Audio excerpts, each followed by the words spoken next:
Although I have always respected Trevor Francis as a player, knowing about his personal hardships truly helps put things in perspective. Guys, we all know Trevor Francis as the football millionaire, but beneath that fame, he was fighting quiet demons, such as his wife dying of a terrible heart attack, and a few more things that sadly claimed his life.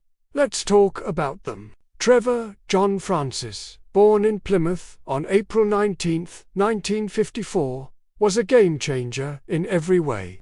Trevor, the first British football player to be purchased for an incredible £11 million, moved from Birmingham City to Nottingham Forest in 1979. At Forest, he did more than just play. He made history by scoring the goal that won the 1979 European Cup final against Malmö. Trevor's career didn't end at the clubs. He also played in the 1982 FIFA World Cup, scored 12 goals, and wore the England jersey 52 times between 1976 and 1986. However, from 1988 to 2003, Trevor focused on managing teams like Queen's Park Rangers, Wednesday in Sheffield after a very difficult loss in 2017. Things between Birmingham City and Crystal Palace began to fall apart, almost as if they had never been together. Trevor's wife, Helen, passed away after a long battle with breast cancer. Her death hit Trevor hard, leaving him feeling empty and alone. Helen was more than just his wife. She was his partner and best friend, and without her, life just wasn't the same. A few years before losing Helen, Trevor himself faced a life-threatening situation when he suffered a heart attack in 2012.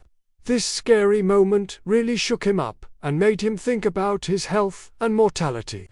He got through it, but it was a wake-up call that things needed to change. Transitioning from playing to managing football teams wasn't smooth either. Trevor had his fair share of bumps along the way. He found managing to be full of ups and downs, with quite a few controversial moments, like being fired on his birthday, which really didn't help his reputation. These experiences were tough and very different from his days as a celebrated player. To top it all off, Trevor also faced financial difficulties, a stark contrast to the days when he made headlines for his £1 million transfer, the first of its kind.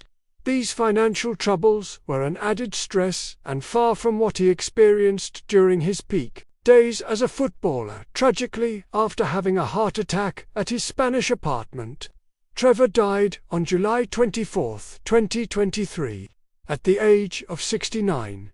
His passing shocked the football community, and former teammates and supporters paid their respects in droves. Despite all the difficulties, not only is Trevor recognized for his amazing talent on the field, but also for his perseverance and how he dealt with life's unexpected turns. Trevor stayed resilient and devoted to football, loved the game, and treasured his family. The story serves as a reminder that everyone experiences difficult times, even the most successful people, and that life can be unpredictable and difficult even for those who appear to have it all. Trevor is undoubtedly a legend, but it's only right that we discuss his tragedy now that you are aware of his complete story. Before we do so, please make sure to subscribe to our channel for more touching documentaries. Trevor's legacy as a trailblazing football player and a fighter through personal struggles will always be remembered. Trevor was raised in an athletic family. His mother was a part-time seamstress, while his father played semi-professional football and worked for the local gas board. Bally, who was born to play, joined Birmingham City as a promising after impressing everyone with his scoring abilities as a schoolboy. He made his first team debut at the age of 16 and immediately turned heads by scoring 4 goals in a single match against Bolton Wanderers before he even turned 17. His talent for scoring made him a favourite comparison to legends like Jimmy Greaves and Dennis Law.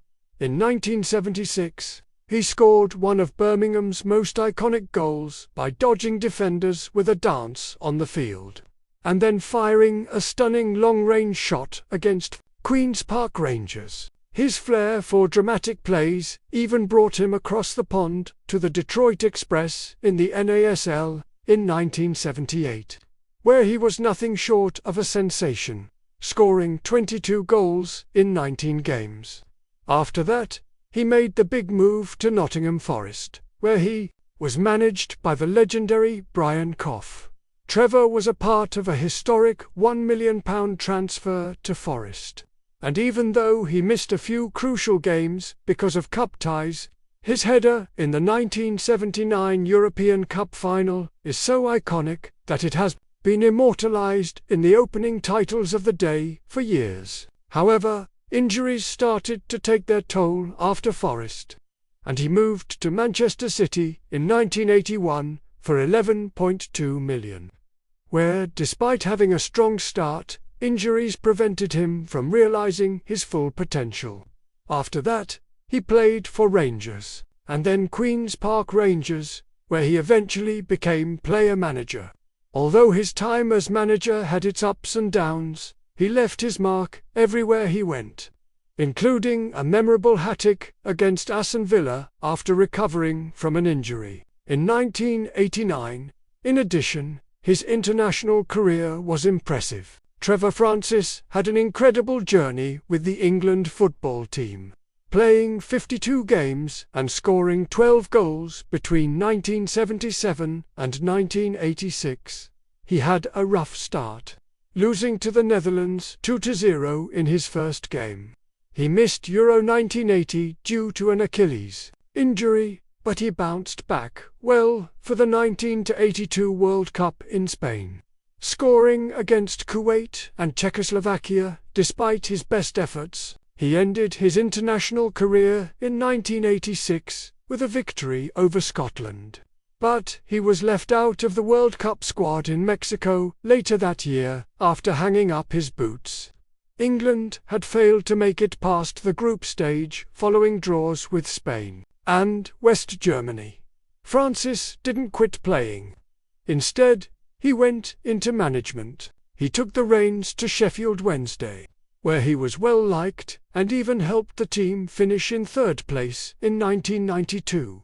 The following year, they made it to the FA Cup and League Cup finals, but Arsenal defeated them both times. He retired from playing in 1994, but he continued to manage until the club fired him in 1995 after a less successful season. One memorable moment from his time at Sheffield was when he brought in Eric Cantona for a trial in 1992. Unfortunately, because of the snow, Cantona could only play on AstroTurf, so Francis wanted to extend the trial to see him play on grass. Cantona left, joining Leeds United and then Manchester United, where he became a legend. Francis later claimed that bringing Cantona in was more of a favour to a couple of contacts and the club wasn't in a position to sign him anyhow. Some good results, but always falling short of promotion in the playoffs.